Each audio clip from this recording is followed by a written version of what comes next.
Assalomu alaykum. Ana bu kechqurun tort qildik. Ana endi bugun salatlar qilamiz. Pintuza salat. Pintuzani qaynoq suvga solib, 10 daqiqa qopqog'ini yopib, yumshatib oldik, pishirib. Keyin suvini to'kib tashlaysizlar-da. Mana kesib chiqasizlar.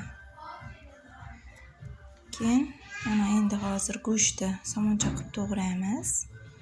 Tavaga solib qovura olamiz. Mana go'shtni tavaga solib yaxshilab qovura olamiz. Ungacha qizil bolgar bilan yashil bolgarni to'g'rab olamiz, somoncha qilib. Bitta sabzini mana ingichka tyorkadan chiqarib o'ldirib qo'yamiz. Shakar, tuz sepib, hozir ko'rsataman sizlarga. Bunga shakar sepamiz, tuz sepamiz. Pintuza salatiga ta'm berish uchun qo'shiladi.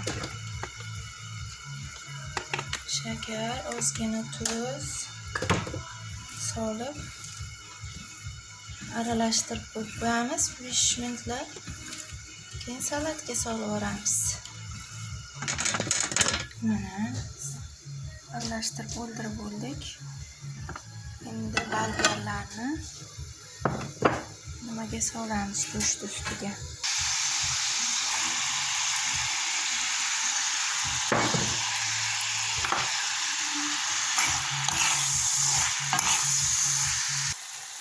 Chesmak solib, 1-2 aralashtirib oldim. Bo'ldi, endi tagini o'chiramiz. Salatga solamiz. Ozgina уксус ham tomsa yuboriladi. Masalliqlar solib olamiz. Chimchini solamiz.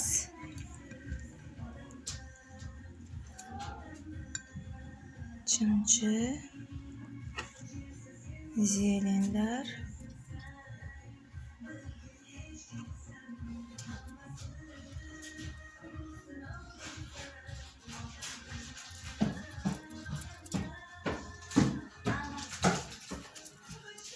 kenza maydalangani, shirinqalar. Endi koreyskiy tuz.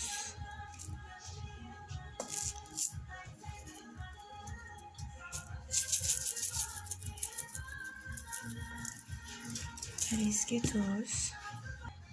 Anaki go'sht bilan bolgar, chimchi nimada soldik.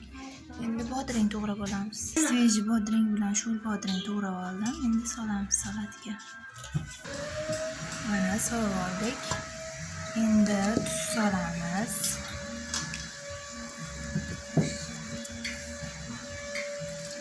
Tuz solamiz hali.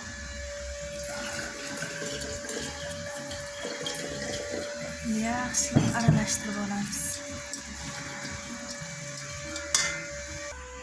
Mana pintuzamizni aralashtirib oldik, tayyor.